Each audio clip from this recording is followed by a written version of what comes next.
ప్రజా పిలుపు న్యూస్కి స్వాగతం. సిద్దిపేట జిల్లా గజ్వేల్ తూఫ్రాన్ రోడ్డులో గల సెయింట్ పీటర్స్ టాలెంట్ స్కూల్లో ఘనంగా విద్యార్థి నేతృత్వంలో కాన్ఫరెన్స్ కార్యక్రమం నిర్వహించారు.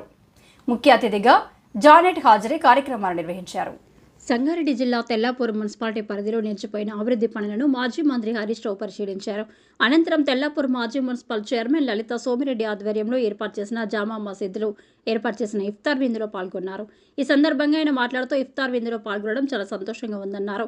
తెలంగాణ ప్రాంతంలో ఇఫ్తార్ విందు అనేది హిందూ ముస్లింల ఐక్యతను ప్రదర్శిస్తూ ఒకరి మతాన్ని ఒకరు గౌరవిస్తారన్నారు. సోమిరెడ్డి 15 సంవత్సరాలుగా ఇఫ్తార్ విందును ఏర్పాటు చేస్తున్నారన్నారు. కాంగ్రెస్ పార్టీ అధికారంలోకి వచ్చిన తర్వాత మైనార్టీలకు తీవ్రమైన అన్యాయం చేసిందని, ఎన్నికల్లో 4,000 కోట్లు మైనార్టీల సంక్షేమానికి ఇస్తామని చెప్పి గత బడ్జెట్లో 3,000 కోట్లు పెట్టారన్నారు. అందులో 1,000 కోట్లు కూడా ఇప్పటి వరకు ఖర్చు చేయలేదని ఎద్దేవా చేశారు. ఖర్చు పెట్టిన డబ్బులు కూడా కేసీఆర్ పెట్టిన మైనార్టీ గురుకులాల కోసమే మాత్రమే ఇచ్చారని అన్నారు. మైనార్టీ యువకుల కోసం, మహిళల కోసం ఒక్క రూపాయి కూడా ఖర్చు చేయలేదన్నారు. షాదీ ముబారక్ ఇప్పటి వరకు ఇవ్వలేదని, ఇస్తానన్న తులం బంగారం మాటే లేదన్నారు. ఇమాం మౌజాలకు గౌరవ వేతనం పెంచుతామని చెప్పారు. కనీసం కేసీఆర్ ఇచ్చిన గౌరవ వేతనాన్ని కూడా ఇవ్వడం లేదన్నారు.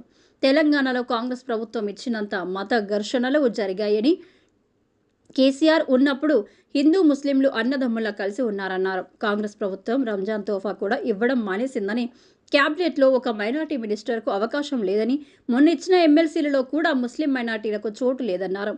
కాంగ్రెస్ చెప్పుకోవడం సెక్యులర్ పార్టీ అని చెప్పుకుంటుంది. కానీ ఈరోజు అసెంబ్లీలో రేవంత్ రెడ్డి తనకి మోడీకి ఉన్న అనుబంధాన్ని వ్యక్తపరిచాడన్నారు. 75 కోట్ల ప్రత్యేక నిధులను తెల్లాపూర్ మున్సిపాలిటీకి కేసీఆర్ ఇచ్చారని, కాంగ్రెస్ ప్రభుత్వం వచ్చిన తర్వాత 50 కోట్ల నిధులను రద్దు చేసిందన్నారు. ప్రభుత్వం ఉన్నంత మాత్రాన కేసీఆర్ ఇచ్చిన నిధులను ఎందుకు వెనక్కి తీసుకువెళ్లారని ప్రశ్నించారు. తెల్లాపూర్ మున్సిపాలిటీలో అభివృద్ధి కుంటుపడడానికి కారణం కాంగ్రెస్ ప్రభుత్వమేనని, తెల్లాపూర్లో మంచి ఫంక్షన్ హాల్ కోసం 500 కోట్ల విలువైన 5 ఎకరాల స్థలాన్ని ఇచ్చామని, 10 కోట్లతో అద్భుతమైన ఫంక్షన్ హాల్ నిర్మించామన్నారు. తెల్లాపూర్ మున్సిపాలిటీకి veg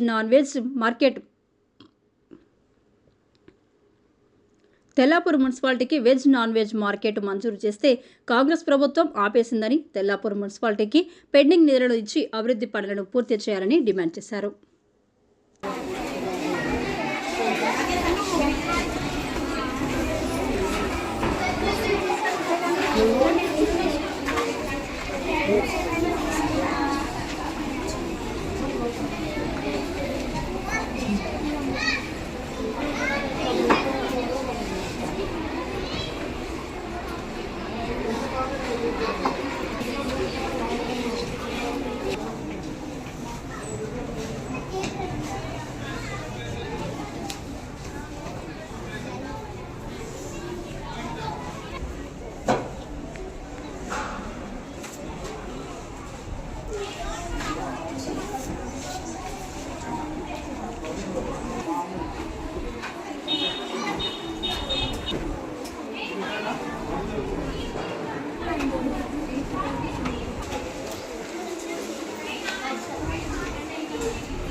Inside projects.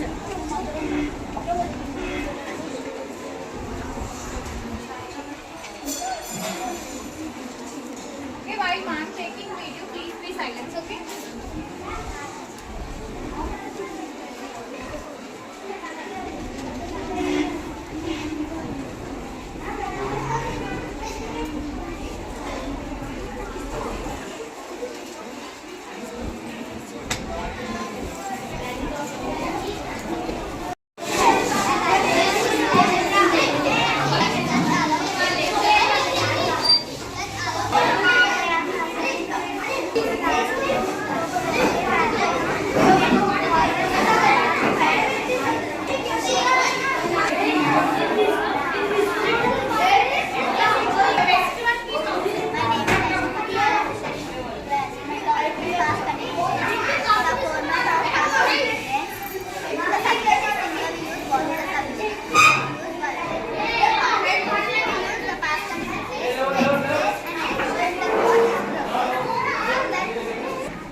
lila, blue, gulabi, pink. My name is Pura, brown, lemon, purple, asmani, sky blue.